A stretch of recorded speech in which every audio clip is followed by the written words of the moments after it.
Нэгдэр болоод гэж таас явчихсан. Өдөр алга янз бүрийн ажил хийсэн гэж шүү дээ. Юу барах. За сард өдөр хашиг юм яагараа. За эхлэх үү. Чигшцэгэд болж байна. Хаос юм шүү дээ.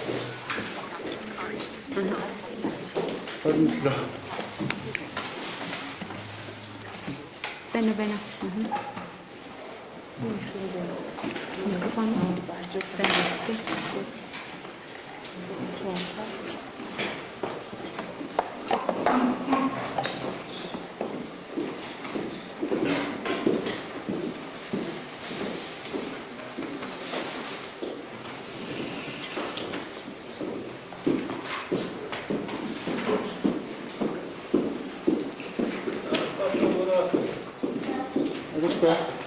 Educa.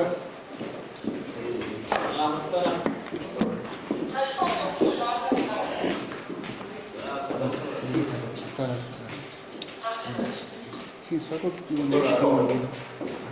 нэг мэд шаардлага Шаардлага зүгээр жишээ бол тийчгүй шаардлага юм шиг. Үгүй байна. Шишиг байна. Тааж байгаа юм. Одоо яа. Шаардлага биш шүү дээ. Тааж байгаа. Шаардлага биш шүү дээ. Тийм шаардлага тааж байгаа юм нэг өгч. Юу шаардлага тэр юм шиг.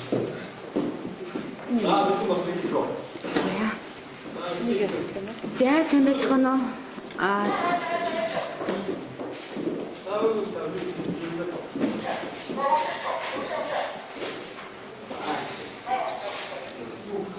Эхлэв. За сайн байцгаана уу? Юуны өмнө бидний урилгыг хүлээж авч хүрэлцэн ирсэн та бүхэнд баярлалаа. Ингээд өнөөдөр Монголын хараа хүчтийн үндэсний холбооноос төрийн 3 өндөрлөгт хандаж одоо хараг хүүхдүүдийн асуудалд хайхрамжгүй хандсан боловсрол соёл шинжилгээ ухаан спортын сайдыг ажил албан тушаалд огцруулах тухай шаардлагыг тавьж байгаа талаараа бид нар энэ удаагийнхаа хэвлэлийн баг хурлыг одоо хийхээр зарлаад байгаа илээ.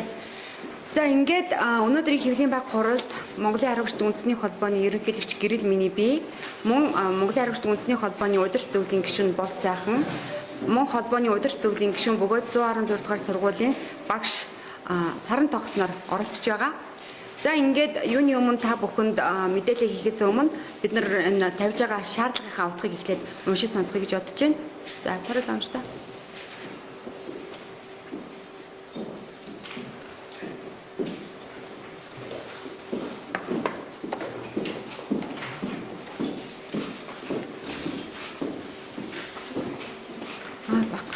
Słuchaj. Co są już?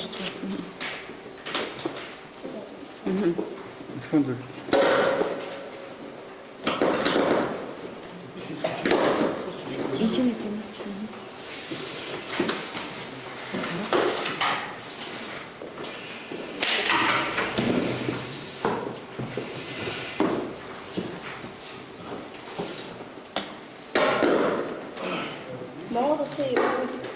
Помощью. Пойдем где? Мама. А что хочешь? Мастер.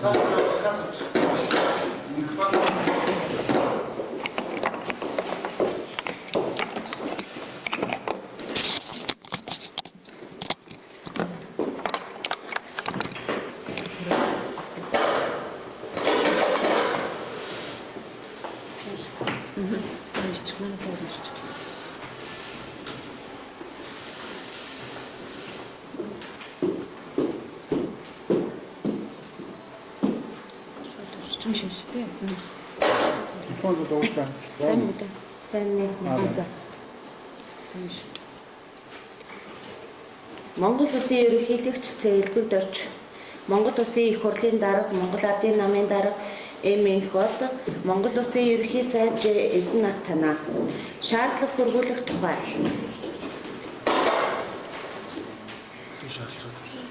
Монголын хараа хүчтийн үндэсний холбооноос харааны бэрхшээлтэй хүүхдийн 116 тусгай сургуулийн үйл ажиллагаа маш тааруу. Өнөөдрийг хүртэл харааны бэрхшээлтэй хүүхдүүдэд чанартай боловсрол олгох, тэдэнд хүртээмжтэй сургалтын орчныг бүрдүүлэх болон харааны бэрхшээлтэй багш ажиллагсад хүүхдийн эрх зөрчигдөж байгаа асуудлыг шийдвэрлэх талаар боловсрол соёл шинжилгээ ухаан спортын сайд Ж. Батсүрт хандан удаа дараа хүсэл тавьж байсан. Гэвч боловсрол соёлын шинжилгээ ухаан спортын яам дээрх асуудлыг үл тоон өнөө хүртэл ямар ч арга хэмжээ авалгүй таг чиг байсаар байгаа тул бид дараах шаардлагыг тавьж байна. Үүнд 1. Харааны бэрхшээлтэй хүүхдүүдийг үл тоон басамжилж, дорд үзэж буй боловсрол соёлын шинжилгээ ухаан спортын сайд Ж. Батсүрийг нэн даруй огцруулах. 2. Бага дунд боловсролын тухай хуулийн 13-3-т тусгай сургууль нь боловсролын асуудал эрхэлсэн төрийн захиргааны төв байгууллагын харьяанд байна гэж заасны дагуу нийслэлийн Сүхбаатар дүүргийн харьяанд байгаа харааны бэрхшээлтэй хүүхдийг 116 дугаар тусгай сургуулийг боловсрол соёлын шинжилгээ ухаан спортын яамны харьяанд шилжүүлэх. 3. Харааны бэрхшээлтэй хүүхэд чанартай боловсрол эзэмшгэд нэн тэргуунд шаардлагатай сургалтын орчин, тоног төхөөрөмж, ном сурах бичиг хэрэглэгдэхүүний хүртээмжийг сайжруулахад анхаарч дөрвтэй арга хэмжээ авах. 4. Асуудлаа мэддэггүй, хараагүй хүүхдийн онцлог хэрэгцээг ойлгодоггүй, чадваргүй, мэдлэггүй, сэтгэлгүй харааны бэрхшээлтэй хүүхдийн 116 дугаар тусгай сургуулийн өнөөгийн удирдлагыг өөрчлөх. Бидний тавьж буй дээрх асуудлуудыг 2017 оны 4-р сарын 21-ний өдрийн 12 цагаас өмнө шийдвэрлэж хариу өгөөгүй тохиолдолд харааны бэрхшээлтэй хүүхэд залуучуудын ирээдүйн сайн сайхан тэдэнд сурч боловсрох хүртээмжтэй чанартай орчин бүрдүүлэхийн төлөө бид тэмцлийн бүх хэлбэрийг ашиглан тууштай тэмцэх болно. Энэхүү үйл ажиллагаанаас үүдэн гарах сөрөг дагаврыг хариуцлагыг Монголын хараа хүчтийн үндэсний холбоо хүлээхгүй бөгөөд Монгол Улсын их хурал засгийн газар хариуцах болно гэдгийг хариуцлагатайгаар мэдэгдэж байна. Монголын хараа хүчтийн үндэсний холбооны ерөнхийлөгч Д. Гэрэл. За ингээд байна.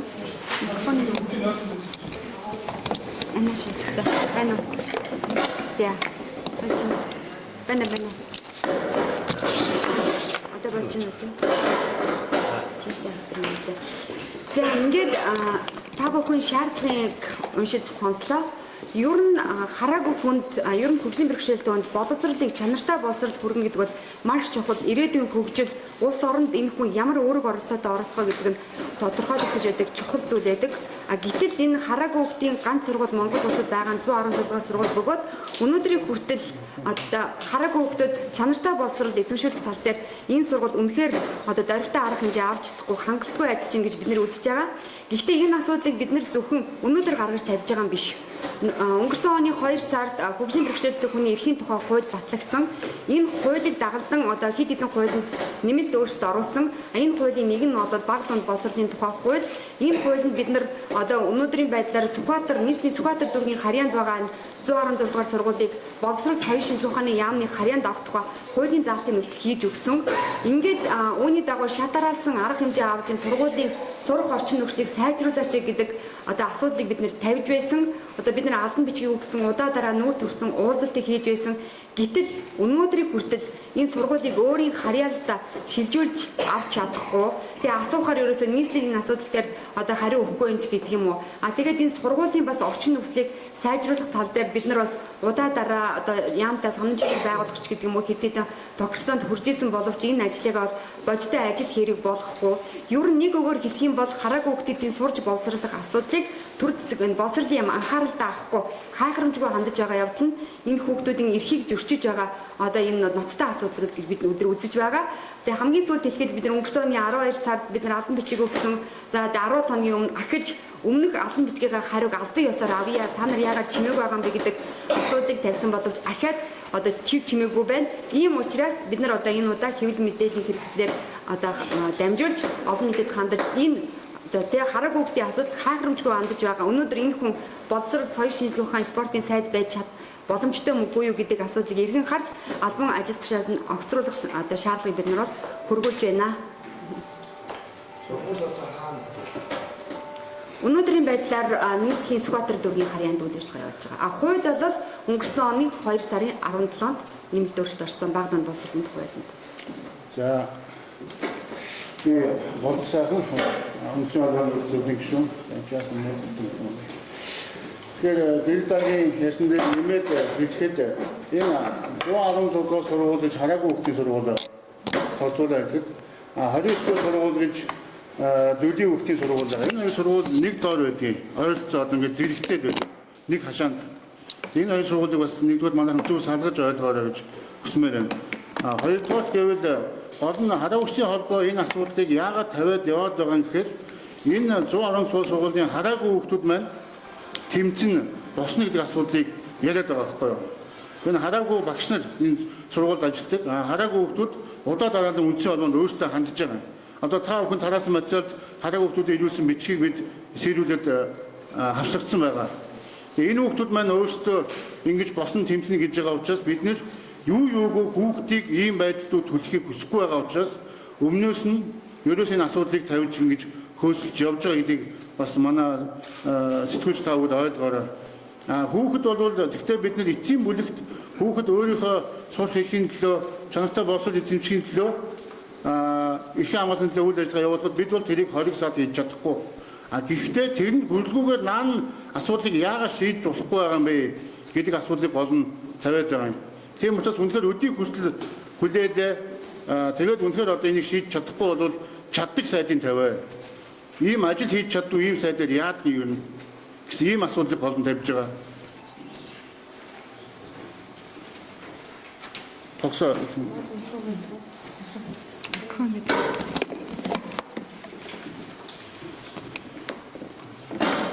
Би 116 дугаар сургуулийн багш байна. Тэгээ нийт харааны бэрхшээлтэй сурагчдаа, мөн харааны бэрхшээлтэй багш ажилчдаа төлөөлөд одоо бас энэ холбооны явуулж байгаа үйл ажиллагааг дэмжиж байгаа гэдгийг бас хэлмээр байна. За ингээд харааны бэрхшээлтэй хүүхдүүд өнөөдөр маш их бас бохимдолтой байгаа.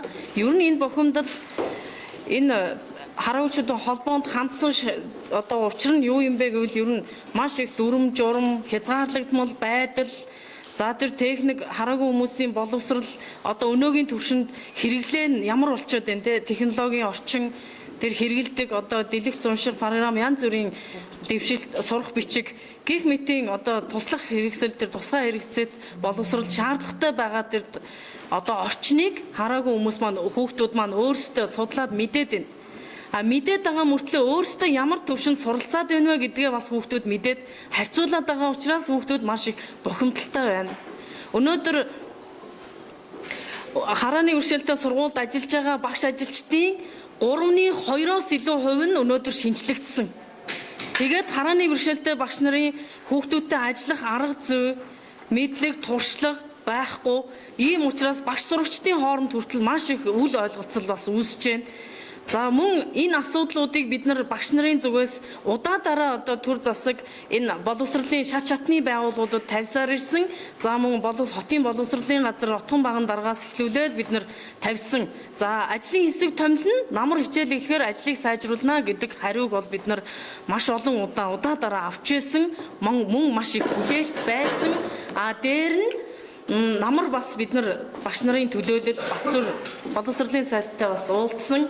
Мөн л адилхан ажлын хэсэг томилно, ажлыг сайжруулна гэсэн ийм хариуг бас өгчээсэн. Тэгээ бид нар одоо өнөөдрийг хүртэл хүлээлттэй ингээ харж байж байгаа. Зөв ер нь эцэст нь хэлэхэд бол бид нар ингэж одоо үзэл бодлоо илэрхийлснээрээ бас ажлын байрны хувьд ч гэсэн харааны бэрхшээлтэй багш ажилчдын хувьд бид нар бас нэлээд дарамттай байгаа. За энэ асуудлыг үнэхээр бүр асуудлыг нэн даруй шийдэж өгөөсэй гэж бас их хүсэж байна. За өмнө нь бас асуудлыг дутуу дулмаг шийдснээс болоод харааны бэрхшээлтэй хүүхдүүд багш нар бас нэлээд бэрхшээлтэй байдалд хүрчээсэн удаа бас би ер нь за өөр одоо автаад хэлэхэд энэ хүүхдүүдийн одоо бохимдаад байгаа асуудал дээр нэмээд хэлэхэд тэр хүүхдийн орон зайд аягүй халдж байна. Харааны бэрхшээлтэй хүүхэд гүйж болохгүй. Харааны бэрхшээлтэй хүүхэд дотор байрандаа амьдрахтаа хаалгаа хааж болохгүй.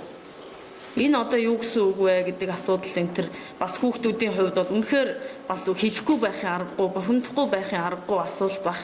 Би бол хүүхдүүд бол ирээ гэсэн, явъя гэсэн би хүүхдүүдийг бол харааны бэрхшээлтэй багш ажилчид бид нар бол иймэрхүү асуудалд оролцохыг бол үнэхээр дэмжидэггүй. Тийм учраас өөрсдөө төлөөлөөд ингээ явж байгаа нэ.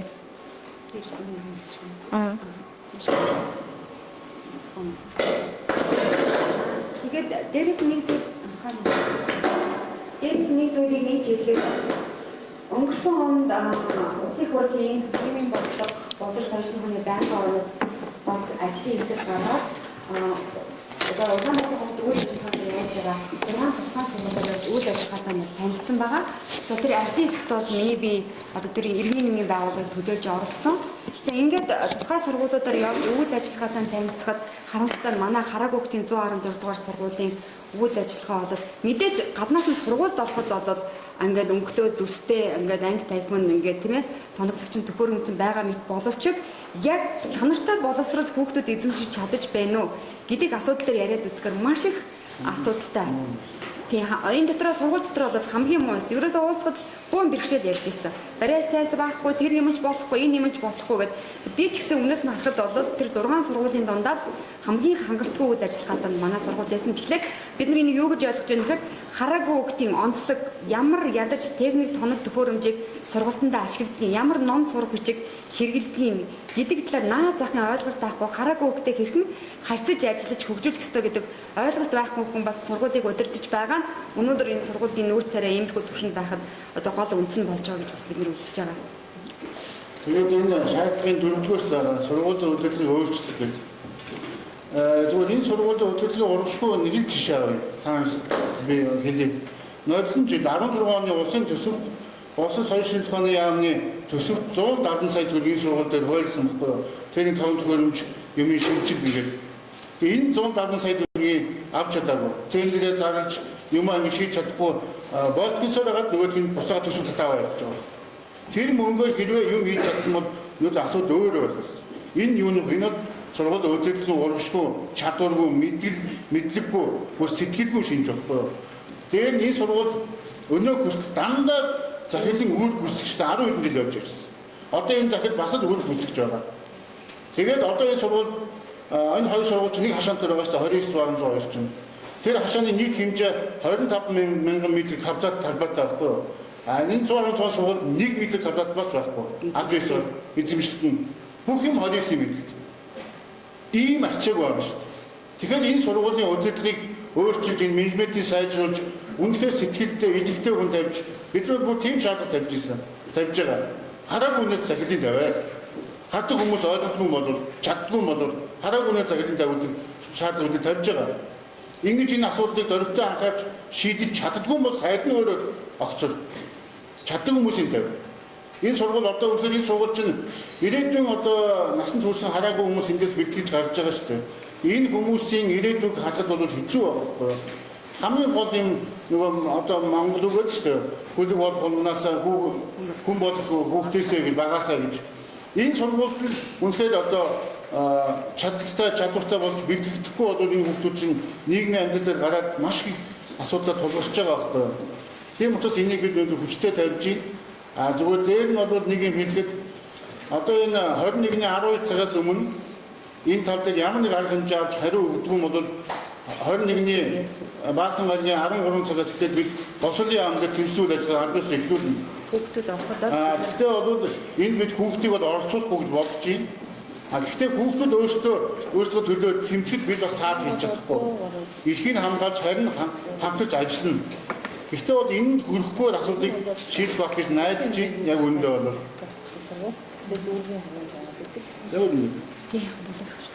Тэгээ ер нь бол бидний асуудлыг бас судлаач яриач гэж хүсмээр байна. Зүгээр очиод асуугаад судлаад хүүхдүүдтэй уулзаа ярих биднэрт бас ярих юм хэлэх юм маш их байна. Зүгээр ер нь энэ асуудал анхааралтай авч бас судлаад арга хэмжээ авч өгөөч гэж хүсмээр байна. Энд орны хоёр ингээд шантараатай яваад өдөрт хүрч байгаа нь бол хүүхдүүдийг чирээд одоо та бүхэн мэдэн сая 20 цус уулын жишээ болсон тийм. Ийм байдалд хүрэхээс өмнө ажиллаач арга хэмжээ авах гэдэг санаа шүү дээ. Заавал хүүхдийг хичээд аюулж жагсааж тэгээд очиж нөгөө хүүхдүүдийг одоо энэ сургууль дээр ингээд хүүхдүүд асуудал тавиад холбоо асуудал тавиад хараагүй багш асуудал тавиад явхад одоо сургууль удирдлага яаж хандж байгаа гэхээр энэ хэдэн хараагүй багшийг дарамтдаг, айдагдаг эдгээр одоо хачин хэрэгтэй нөгөө хүүхдийг хааж, хоригж, хязгаарлаж дарамт шахалтанд орчуулж ингэж ийм бүдүүлэг хоцорсон байдлаар ажиллаж байгаа байхгүй юу? Тэрний оронд нээлттэй уулзаад асуудлыг яриад санаа оноог нь аваад арга хэмжээ авахын оронд ийм бүдүүлэг байдлаар ажиллаж байгаа байхгүй юу? Одоо энэ бид нар сая олж ирлээ. Тэр дотор байрны журам гэдэг байна л да. Тэрний 12 заасан байгаа. Тасгийн хаалгыг байнга онгохоо байдаг гэж байгаа байхгүй юу? Юу гэсэн үг юм бэ? Тэр хүн чинь одоо хувцсундаас солино тэр эмэгтэй ихтэй хүүхдүүд чи яах гэдэг одоо өшин орой унтчихээд чинь хаал онгохоо байж юм уу? Ийм байдлаар бүдүүлэг юм хийж бол хараагүй хүүхд хүн биш юм уу? Юу болж байгаа юм одоо? За ингээд та бүхэнд асуулт байвал. За ерөнхийдөө мэдээлэл бол юм байна. Тэгээд та бүхэн асуулт тодруулсан үйл хариулъя.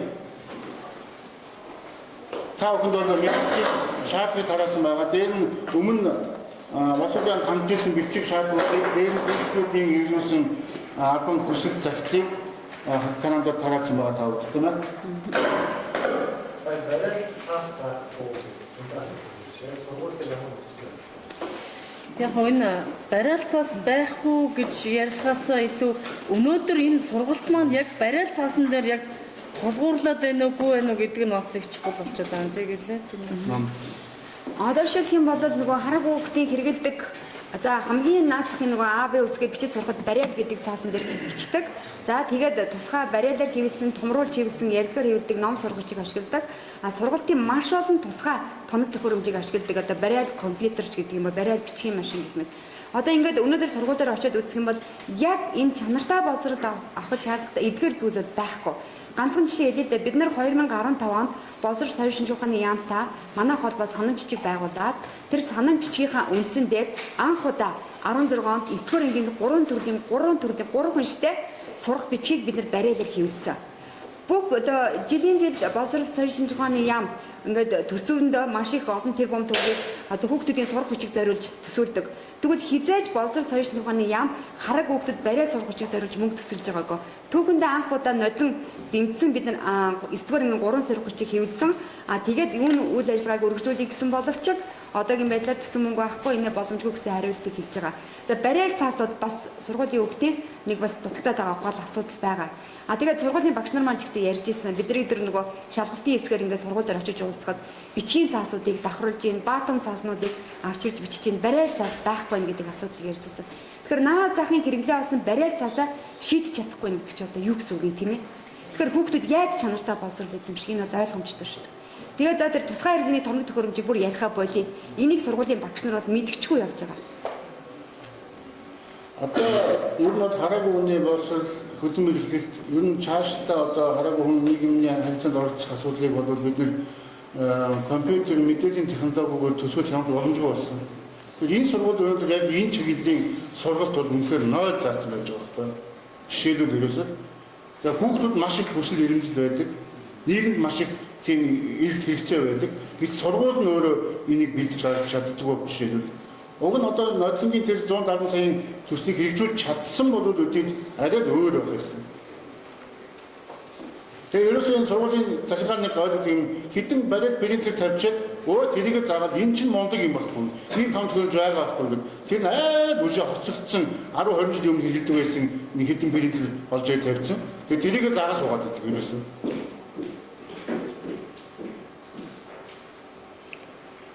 За өөр За өөр асуулт байхгүй байна. Тэгээд та бүхэнд хандхад энэ хараагүй хүүхдүүдийн их ашигын төлөө бас төр засаг шийдвэр гаргаснаас дээр нийгэмд зөв ойлголт, зөв мэдээлэл өгж бас энэ хүүхдүүдийн эрхийг хамгаалахад манай холбоо болоод энэ сургуулийн хүүхдүүд хараагүй багш нартай хамтарч ажиллаж дэмжлэг үзүүлэхийг бас та бүхнээс хүсэж байна. Тэгээд хизээш бидэнтэй уулзаж мэдээлэл авахд бол нээлттэй. Тэгээд та бүхэнд маш их баярлалаа.